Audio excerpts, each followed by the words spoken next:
والعاقبة للمتقين والصلاة والسلام على أشرف الأنبياء والمرسلين وعلى آلہ وصحبہ ومن تبعهم إلى يوم الدین۔ الحمدللہ جو ہم نے سلسلہ شروع کیا مشاہیر اہل علم کے ساتھ یادگار نشستوں کا، اسی سلسلے کی آج الحمدللہ 5ویں نشست ہے، جس کا عنوان آپ حضرات کے علم میں ہے اصول فقہ کا اجرا کیسے کریں۔ ہمارے مہمان خصوصی ہمارے محاضر حضرت اقدس مفتی محسن گلزار صاحب دام ظلہ ہمارے درمیان موجود ہیں۔ اللہ تعالی حضرت کا آنا ہمارے لیے سعادت والا بنائے۔ الحمدللہ آج ہمارے مہمان تقریباً ہمارے پاس 12 بجے کے قریب پہنچ گئے الحمدللہ، تو حضرت کا بہت شکریہ بھی ادا کرتے ہیں۔ اہلاً و سہلاً، اللہ تعالی حضرت کا آنا ہمارے لیے قبول فرمائے۔ آج کی نشست کا باقاعدہ آغاز کرتے ہیں تلاوت کلام پاک سے، مولانا صوبان صاحب سے ملتمس۔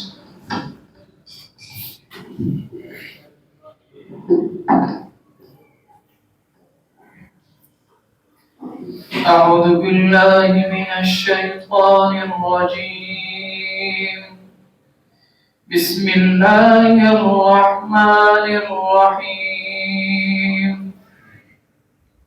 ادع إلى سبيل ربك بالحكمة والموعظة الحسنة وجادلهم بالتي هي أحسن إن ربك هو أعلم بمن ضل عن سبيله وهو أعلم بالمهتدين وإن عاقبتم فعاقبوا بمثل ما عوقبتم به ولئن صبرتم لهو خير للصابرين واصبر وما صبرك إلا بالله ولا تحزن عليهم ولا تك في ضيق مما يمكرون إن الله مع الذين اتقوا والذين هم محسنون صدق الله العظيم۔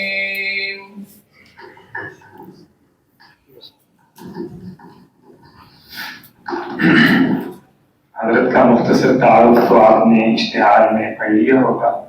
حضرت جامعہ سیدنا محمد بن عربی کے مدیر ہیں اور مجلس ارشاد المطالعہ پاکستان کے سرپرست ہیں اور تدریب المعلمین کے حضرت سرکردہ ہیں۔ الحمدللہ پوری دنیا سے، خصوصاً بنگلہ دیش، ہندوستان، پاکستان سے بڑے بڑے مدارس میں جو سرکردہ مدرسین ہیں وہ حضرت سے استفادہ کرتے ہیں۔ دارالعلوم دیوبند کے اصول الفقہ کے پڑھانے والے 3-4 اساتذہ ابھی بھی الحمدللہ حضرت سے استفادے کی ترتیب ہے۔ تو یہ ہمارے لیے خوش قسمتی کی بات ہے کہ اللہ تعالیٰ نے حضرت کو ہمیں سعادت دی کہ حضرت ہمارے پاس تشریف لائے۔ بلا تاخیر میں حضرت سے ملتمس ہوں اپنا محاضر۔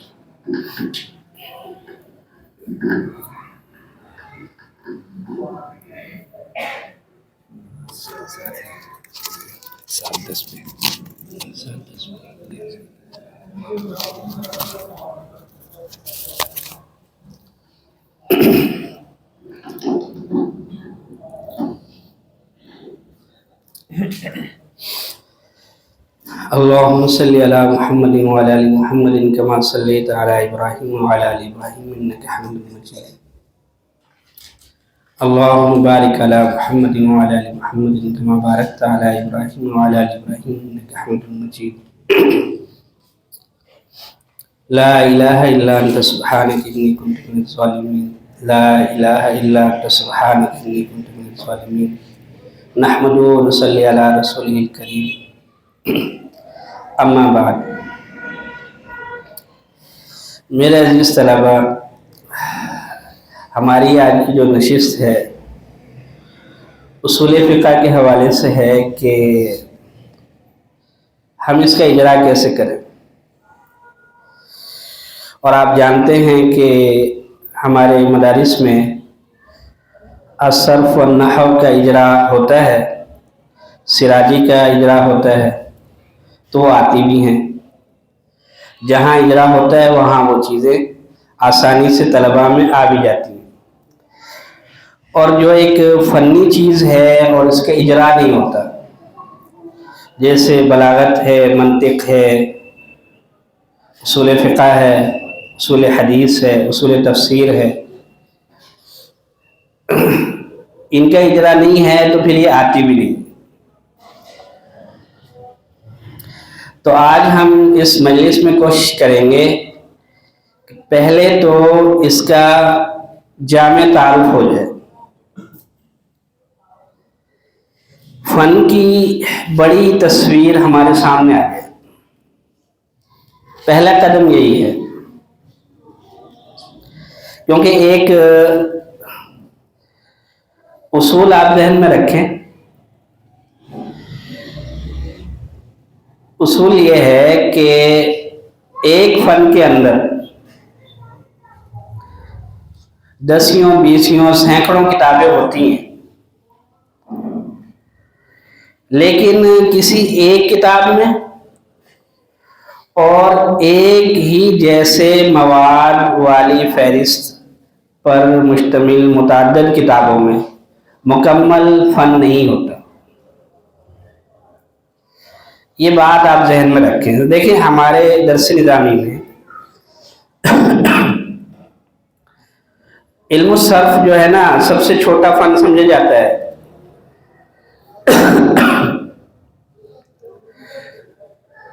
اور بنیادی ابتدائی،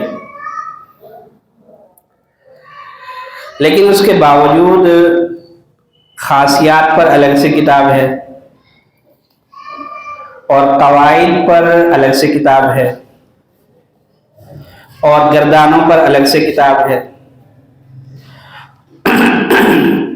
اور بھی کئی جہات سے الگ سے کتابیں مل جاتی ہیں۔ یعنی ایک جہت آپ یا ایک رکن فن کا اسے کہہ لیں جس پر متعدد کتابیں لکھی گئی ہیں،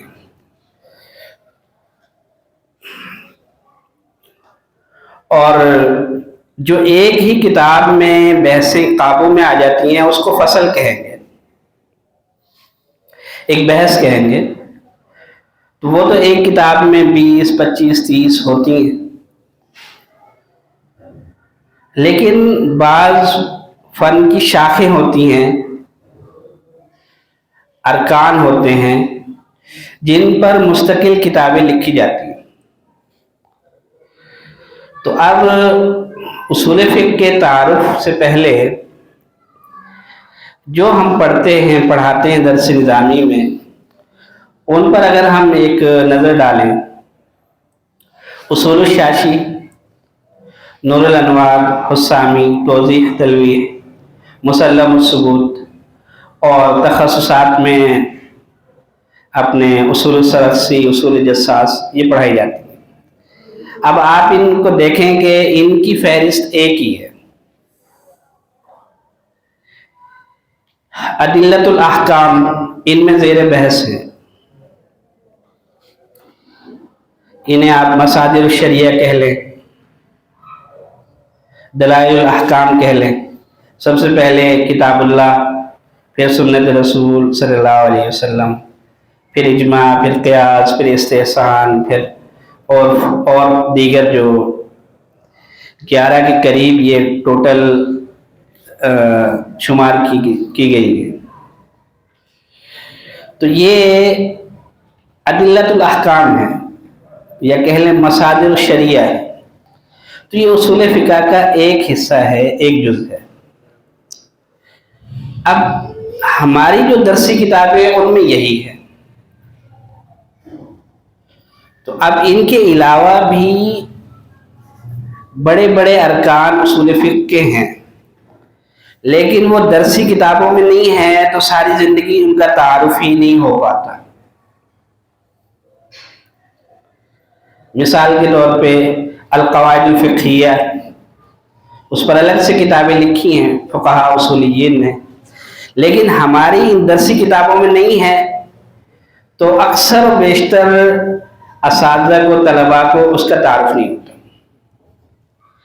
جو ذوق شوق سے اس فن کے پیچھے لگ جاتے ہیں اور صاحب فن کے پاس بیٹھنا نصیب ہو جاتا ہے، ان کے سامنے چیز آ جاتی ہے، لیکن جن کو موقع نہیں ملتا ان کو نہیں پتہ چلتا۔ ایسے ہی مقاصد الشریعہ ایک مستقل رکن ہے اصول فقہ کا، اور ہماری درسی کتابوں میں یہ فہرست کا حصہ نہیں ہے، تو اس لیے ہماری معلومات کا حصہ بھی نہیں ہے۔ تو دیکھیں، ہم فن کو اگر 100 نمبر پر تقسیم کریں، کوئی بھی فن ہے، چاہے علم الصرف ہے، علم النحو ہے، علم البلاغہ ہے، اصول الحدیث ہے، کوئی بھی فن ہے، دینی فن ہے، دنیاوی فن ہے، اس کو ہم سمجھنے کی غرض سے اپنی آسانی کے لیے 100 نمبر پہ تقسیم کر دیں، تو ہمیں 50 نمبر جو ہے، جو فن کے نظریات، قواعد، ضوابط، مباحث، فصول، ارکان، اجزاء ہیں، ان کو دینے پڑیں گے، اور 50 نمبر اس کے اجراء اور عملی مشق، 100 نمبر ہو گئے۔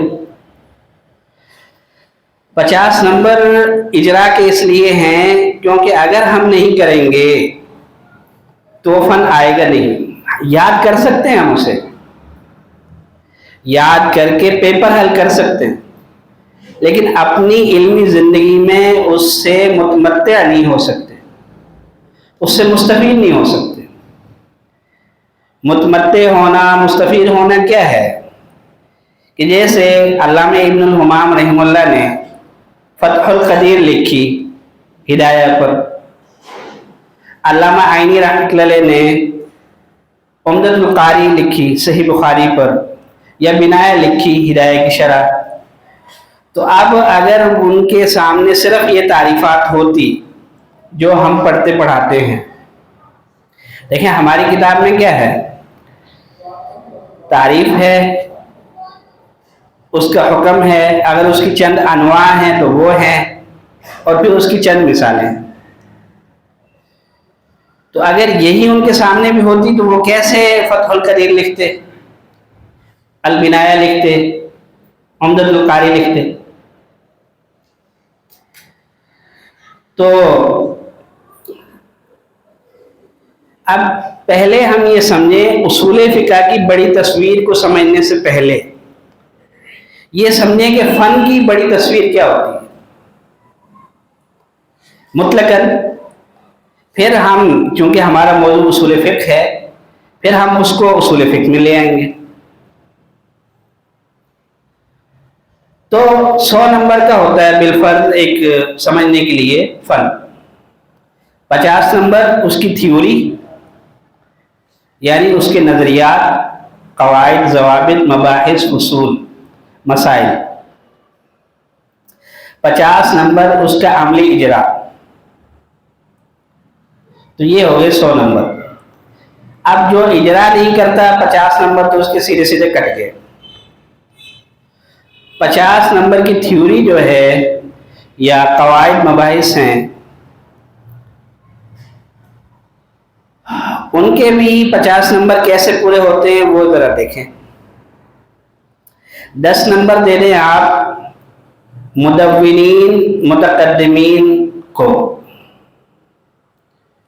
جنہوں نے فن کو اول وضع کیا، جیسے امام ابو حنیفہ رحمۃ اللہ علیہ، امام مالک رحمۃ اللہ علیہ، اور ان کے مشائخ، ان کے جو ڈائریکٹ جو شاگرد ہیں، وہ ما قبل المئتین، یعنی 200 صدی ہجری سے پہلے کے جو لوگ ہیں وہ واضعین ہیں، مدونین ہیں فنون کے، تو آپ 10 نمبر ان کو دے دیں۔ تو ان کی کتابیں چھوٹی ہوتی ہیں، رسائل ہی ہوتے ہیں شروع میں، لیکن انتہائی اہم ہوتے ہیں، کیونکہ فن کی جڑ اور بنیاد تو وہی ہوتی ہے۔ اچھا، 10 نمبر آپ دے دیں پھر متاخرین کو۔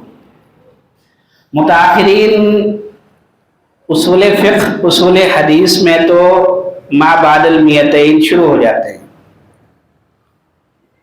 یعنی 200 صدی ہجری کے بعد، 30 صدی ہجری، 4 صدی ہجری، 5 صدی ہجری، وہ شروع ہو جاتے ہیں، اور 12ویں 13ویں صدی ہجری تک یہ متاخرین ہی ہیں۔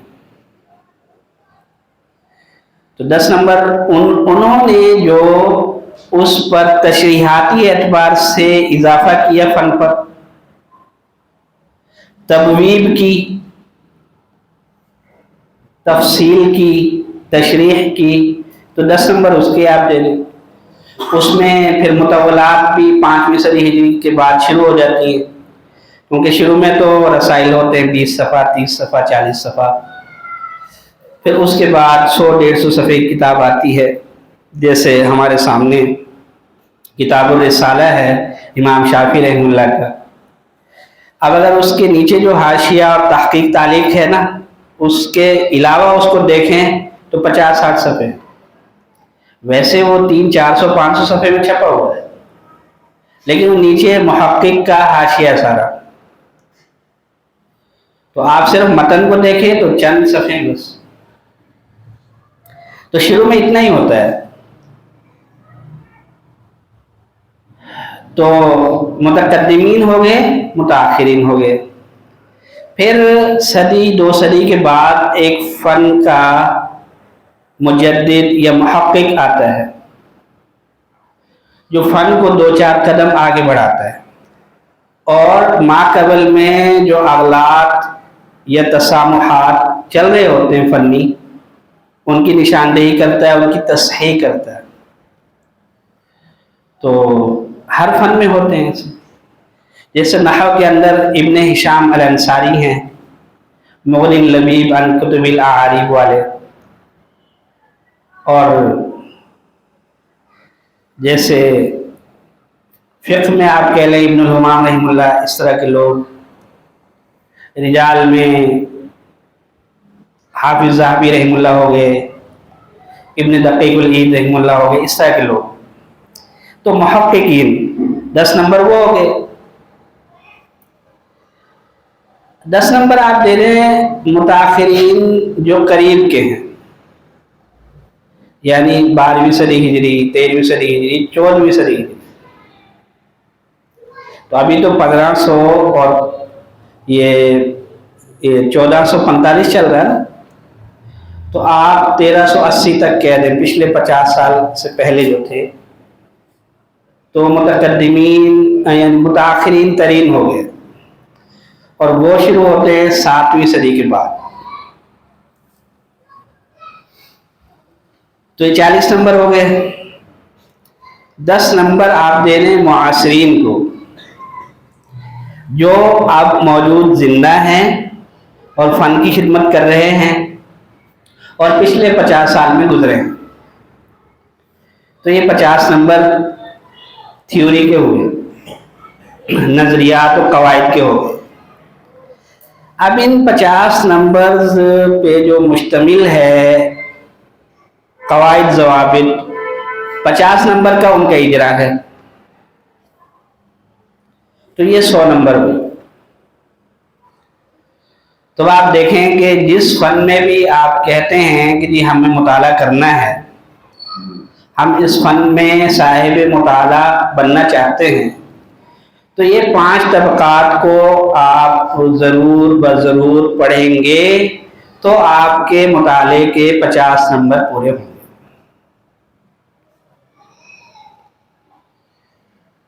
تو اب 50 نمبر کا ایکسرسائز ہے، مشقیں ہیں، عملی اجرا ہے۔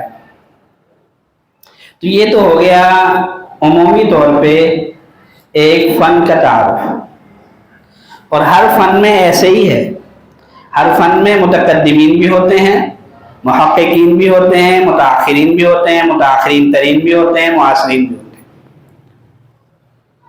اور پھر ہر فن کا اجرا بھی ہوتا ہے. دیکھیں اگر اجرا نہیں ہے تو کہہ لیں آپ علم تاریخ کا نہیں ہے، وہ معلوماتی ہے. یعنی اس طرح سے آپ اس کی مشقیں نہیں کر سکتے جس طرح سے آپ صرف نحو کی کر سکتے ہیں، سراجی کی کر سکتے ہیں، بلاغت کی کر سکتے ہیں، اصول فقہ کی، منطق کی کر سکتے ہیں. تو علم تفسیر کہہ لیں، علم تاریخ کہہ لیں، علم سیرت کہہ لیں، تو وہ کیا ہے؟ مطالعہ سے ہے. لیکن جو فنی ہے، جن کو آپ ٹیکنیکل کہہ لیں، جیسے ریاضی ہے، تو اب ریاضی معلوماتی نہیں ہے. ریاضی ایک ٹیکنیکل فن ہے، جب تک اس کی ایکسرسائز نہیں ہوگی وہ نہیں آئے گا. تو ایسے ہی دینی علوم میں، علوم عالیہ میں سے المدہ کے ساتھ جو ہے اس میں ٹیکنیکل ہی آتے ہیں سارے. اصول فقہ بھی، اصول حدیث بھی، اصول تفسیر بھی، بلاغت بھی، النقد الادبی بھی، الانشاء بھی، علم الصرف بھی، علم النحو بھی. تو اب ایسے ہی ہمیں اصول فقہ کا جو ہے تعارف ہو. تعارف ایک تو اس اعتبار سے ہو گیا کہ بھائی اس پہ 5 طبقات کی کتابیں ہمیں پڑھنی پڑیں.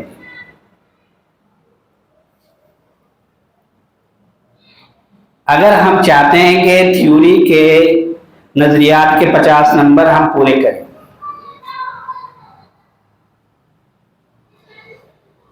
اور 50 نمبر کا اجرا ہے پھر، اور جو ٹیکنیکل فن ہے وہ تو بغیر اجرا کے آتے نہیں. ہاں اس میں رٹا لگا کے آپ امتحان پاس کر سکتے ہیں، درس دے سکتے ہیں، کتاب لکھ سکتے ہیں، اپنے اندر نہیں سمو سکتے، وہ آپ کے اندر جذب نہیں ہو سکتا، آپ کے اندر وہ سما نہیں سکتا. کیونکہ اندر اتارنے کا جو طریقہ ہے وہ عملی اجرا ہے.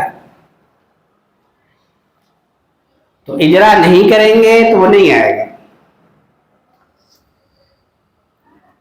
وہ میں اصول شاشی کا سبق پڑھا رہا تھا تلمبہ میں، مولانا طارق نعیم صاحب کے مدرسے میں، 2007 کی بات ہے غالباً. تو طلبہ ہنس رہے تھے پیچھے، تو میں نے پوچھا بھائی کیوں ہنس رہے ہو؟ تو ایک طالب علم نے کہا استاد جی یہ ساتھ والے نے نا شعر کہا ہے اور شعر سن کے ہم ہنس رہے. تو قدرتی اسی کی باری تھی سبق پڑھنے کی. تو میں نے پوچھا بھائی سناؤ کیا شعر ہے؟ تو اس نے کہا جی شعر یہ ہے، پکھا چل رہا ہوا دیندا، پکھا چل رہا ہوا دیندا، نہیں چل رہا نہیں دیندا. تو میں نے کہا چلو عبارت پڑھو. عبارت میں اس کی غلطیاں آ رہی تھی. تو میں نے اس سے کہا بھائی سبق یاد کریے ہو جاندہ، سبق یاد کریے ہو جاندہ، نہ کریے نہیں ہوتا. تو یہ جو 50 نمبر ہیں نا تھیوری کے، اور 50 نمبر ہیں ایکسرسائز کے، یہ آپ کریں گے تو یہ ہوں گے، نہیں کریں گے تو نہیں ہوں گے. آپ 150 سال لگے رہیں، 1500 سال لگے رہیں، جتنی مرضی مغز ماری کریں، سر ماریں، جب تک کریں گے نہیں ہوگا نہیں. یہ آپ اچھی طرح ذہن نشین کریں. مطالعہ بھی کرنا پڑے گا ان 5 طبقات کا، اور مشق بھی کرنی پڑے گی. آپ یہ کہیں کہ جی مجھے تو 20 سال ہو گئے نور الانوار پڑھاتے ہوئے، اصول شاشی پڑھاتے ہوئے، مسلم الثبوت پڑھاتے ہوئے، تو 20 سال کے ساتھ 1 صفر اور پڑھا دیں، 200 سال بھی ہو جائے پھر بھی نہیں ہوگا. کیونکہ جو چیزیں کرنے سے آتی ہیں، کرنے سے ہوتی ہیں، وہ کرنے سے ہی ہوتی ہیں، بغیر کیے نہیں ہوتی. تو اب ہم آتے ہیں اصول فقہ کے جامع تعارف کی طرف، یعنی بگ پکچر، بڑی تصویر. اور جب تک ایک فن کی بڑی تصویر ہمارے سامنے نہیں ہوگی، ہمارا علمی سفر اس میدان میں شروع ہی نہیں ہو سکتا. ورنہ ہم کسی ایک جز یا دو اجزاء کے درمیان میں گول گول گھومتے رہیں گے، اور آپ گول چکر پہ جتنا مرضی سفر کر لیں ادھر ہی رہیں.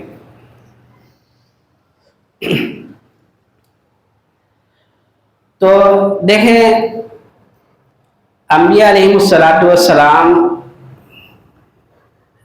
انسانیت کے لیے رہنما تھے. زندگی ایک سفر ہے، اس سفر کو کیسے گزارنا ہے اس کے لیے اللہ تعالیٰ نے وحی کا سلسلہ جاری فرمایا.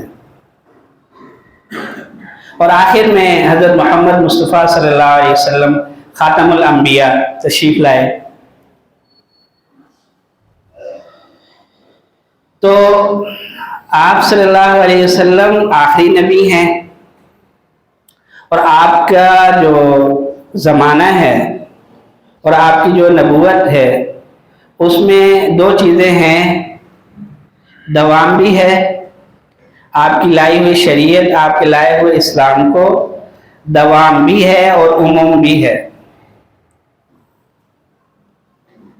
عموم اس طرح کے روئے زمین پہ جتنے بھی جنات ہیں، جتنے بھی انسان ہیں، آپ صلی اللہ علیہ وسلم کا لایا ہوا طریقہ، لایا ہوا اسلام وہ واحد راہ نجات ہے انسانیت کے. جو بھی کامیاب ہونا چاہتا ہے اس کو اسلام پہ چلنا پڑے گا. اور دوام اس طرح کہ قیامت تک اسلام ہی رہے گا راہ نجات. تو آپ صلی اللہ علیہ وسلم تو دنیا سے تشریف لے گئے. اب ان کے بعد العلماء ورثۃ الانبیاء، تو انبیاء کے جو وارث ہوتے وہ علماء ہوتے ہیں. علماء میں اب جو فقہاء ہیں ان پر ذمہ داری عائد ہوتی ہے کہ وہ قیامت تک کے آنے والے مسائل میں امت کی رہنمائی کریں. تو ان کے پاس کیا ہے؟ شریعت ہے جس سے وہ رہنمائی کریں گے. اور شریعت سے رہنمائی کرنے کے لیے ان کے پاس ذات راہ کیا ہے؟ اصول شریعت. تو اصول فقہ اصول شریعت بھی کہلاتا ہے. تو شریعت کسے کہتے ہیں؟ جو بھی انسان کی زندگی ہے جتنے بھی پہلوؤں پر مشتمل ہے، جتنی بھی جہات اور گوشے ہیں اس میں ہر جزئی میں رہنمائی وہ شریعت کرتی ہے. اب کیا ہے؟ دل کا معاملہ ہے اور باقی جسم کا معاملہ ہے. کچھ احکام متوجہ ہوتے ہیں دل کی طرف. اس میں بنیادی دو چیزیں ہیں: عقائد اور اخلاقی صفات. جو اخلاقی صفات ہیں ان کا مسکن جو ہے وہ دل ہے. اگر کوئی انسان صبر کرتا ہے تو اس کے دل میں صبر کا حوصلہ ہوتا ہے، توکل کرتا ہے، حسن اخلاق سے پیش آتا ہے، صلہ رحمی کا جذبہ ہے. جو بھی اگر صفات رذیلہ ہیں تو وہ بھی دل میں ہی ہیں، صفات حمیدہ ہیں وہ بھی دل میں ہی ہیں. جسم سے تو ان کا اظہار ہوتا ہے. اور عقائد، توحید، رسالت، قیامت، بنیادی تو یہی ہیں. پھر ان کی جزیات ہیں وہ سب دل میں ہیں. اور ایک ہے احکام جسدیہ، اور پھر انسان کا انسان سے تعلق، انسان کا اپنے رب سے تعلق، اور اس کے مابین جو احکام ہیں، جو عبادات کہلاتے ہیں، معاملات کہلاتے ہیں، معاشرت ہے، سیاست ہے، تجارت ہے، جو بھی دائرے ہیں زندگی کے، وہ سب شریعت میں آ جاتے ہیں۔ تو شریعت ہی میں عقائد ہیں، شریعت ہی میں اخلاقیات ہیں، شریعت ہی میں دیگر احکام ہیں۔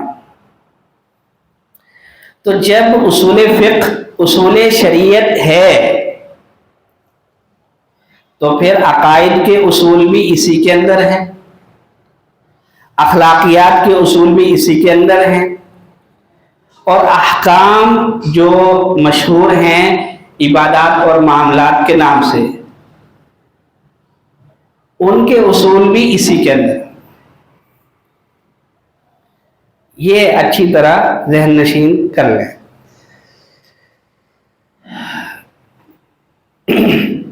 اصول فقہ ایسی کلی ہے جس میں تمام علوم اسلامیہ اور بعض جگہوں پہ بقدر ضرورت علوم عصریہ اپنا کردار ادا کرتے ہیں اس کے عناصر تکوینیہ بننے میں، عناصر تکمیلیہ بننے میں۔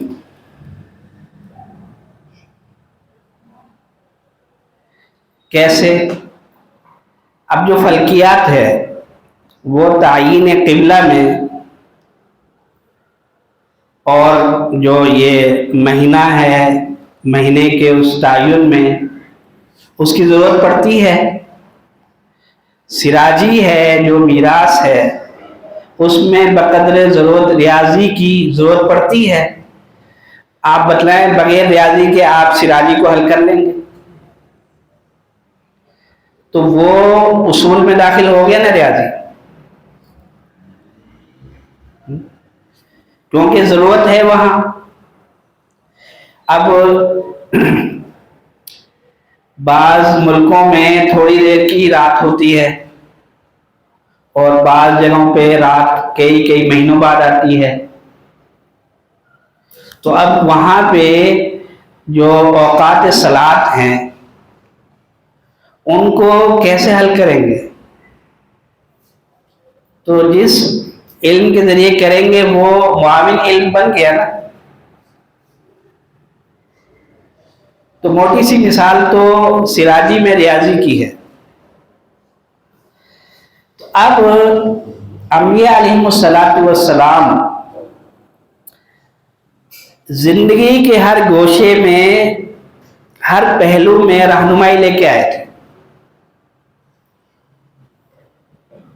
تو پھر زندگی کے جس پہلو میں بھی رہنمائی چاہیے اور اس پہلو میں سائل کے استفتاء کو سمجھنے کے لیے، سوال کو سمجھنے کے لیے اگر کسی عصری علم کی ضرورت ہے تو موقوف علیہ بن گیا۔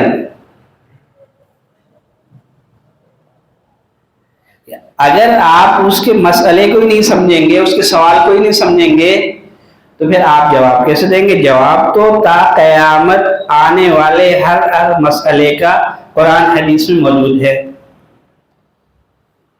جو فقہا نے کتاب فقہ کے نام سے مدون کی ہیں اس میں موجود ہے، لیکن ان کا آپس میں لنک کیسے کریں گے؟ سوال کو جواب کے ساتھ ربط کیسے دیں گے؟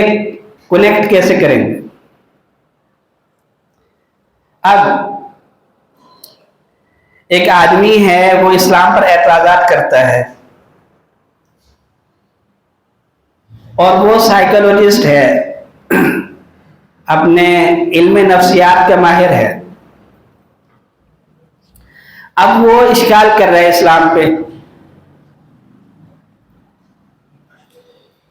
تو اس کا جو اشکال ہے اس کو سمجھنے کے لیے آپ کو بنیادی سائیکولوجی آنی چاہیے، بنیادی علم نفسیات آنی چاہیے، تاکہ آپ اس کا سوال، اس کی کیفیت، اس کی حقیقت کو سمجھ سکیں اور پھر قرآن حدیث سے اصول فقہ کی روشنی میں ان کو جواب دے سکیں، ان کی رہنمائی کر سکیں، ان کو سمجھا سکیں۔ تو اس طرح سے دائرہ بڑھ جاتا ہے اصول کا۔ اب شریعت کے سامنے، اسلام کے سامنے تین قسم کے لوگ ہیں، تین قسم کے لوگ ہیں۔ ایک ہیں محبین اسلام، جو عامت المسلمین ہیں، علماء ہیں، طلباء ہیں، صلحاء ہیں، نیک لوگ ہیں، تو وہ محبین اسلام ہیں، متبعین اسلام ہیں، عاملین بالاسلام ہیں۔ اور دوسرے کون سے لوگ ہیں؟ معترضین علی الاسلام۔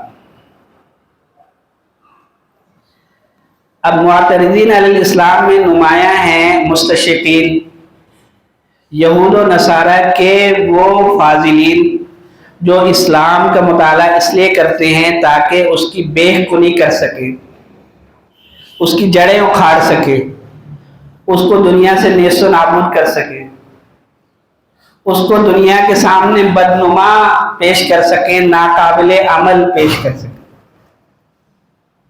اس کے لیے وہ مطالعہ کرتے ہیں، اس میں ڈگریاں لیتے ہیں، اس میں زندگیاں کھپاتے ہیں۔ تو اب وہ لوگ بھی تو امت ہی کا حصہ ہیں، اور ان کی راہ نجات بھی تو شریعت اسلامیہ ہی ہے۔ تو اب ان کو بھی اگر علماء اسلام دعوت دیں گے، سمجھائیں گے، تو کیسے سمجھائیں گے؟ شریعت کی روشنی میں، اور شریعت سے استمتاع کیسے کریں گے، اخذ و استنباط کیسے کریں گے، اس کا فہم ادراک کیسے حاصل کریں گے؟ اصول شریعت کی روشنی میں۔ تو جو معترضین علی الاسلام ہیں، یہود و نصارہ بالخصوص اور عام کفار بالعموم، اور ان سے متاثر من المسلمین، جنہوں نے ان کا لٹریچر پڑھا یا ان کی سنگت اختیار کی یا کسی بھی طرح وہ گمراہ ہوئے، اسلام کی جو چھاؤں وہ نصیب نہیں ہوئی ان کو۔ اب ایک اسٹوڈنٹ ہے، وہ یہاں بیکن ہاؤس میں پڑھا، یہاں پہ بھی دین دشمن ماحول اس نے دیکھا، نصاب کے اندر بھی، اپنے لیکچرز کے اندر بھی، اور پھر یہاں سے وہ امریکہ چلا گیا، برطانیہ چلا گیا مزید تعلیم حاصل کرنے کے لیے، اور وہی جو دھوپ تھی کفر کی وہ مزید تیز ہو گئی وہاں جا کے۔ اب وہ 25-30 سال کا نوجوان ہے، اور اسے مسجد مدرسہ دستیاب نہیں ہوا، میسر نہیں ہوا، اس نے کوشش نہیں کی یا ہوا نہیں، کچھ بھی ہو سکتا ہے، اور علماء کی صحبت، مشائخ کی صحبت، تبلیغ، کوئی بھی ذریعہ اصلاح اس کو نصیب نہیں ہوا۔ اب وہ کیا ہے، جہاں اس نے 25 سال گزارے ہیں، وہاں اس کا جو مائنڈ سیٹ ہے، جو اس کا دماغ ہے، وہ معترض علی الاسلام بن گیا۔ اب وہ نہیں چاہتا کہ میں اسلام پہ اعتراض کروں، لیکن اس کا ذہن ایسا بن گیا، وہ مجبور ہے۔ تو اب اس کی رہنمائی بھی تو علماء کے ذمہ ہے، وہ بھی تو اسی امت کا حصہ ہے، اس کو بھی تو جہنم سے بچنے کی ضرورت ہے، اس کو بھی تو جنت میں جانے کی ضرورت ہے، اور بلکہ وہ تو زیادہ قابل شفقت ہے، کیونکہ ماں باپ کے اگر بچوں میں سے کوئی ایک بچہ معذور ہو، اندھا ہو، بہرا ہو، گونگا ہو، لولا لنگڑا ہو، اور کچھ صحت مند ہوں، تو ماں باپ کو ہر وقت اس بچے کی پریشانی رہتی ہے جو اندھا ہو، معذور ہو۔ وہ سوچتے ہیں کہ بھائی یہ تو کھا کما لیں گے،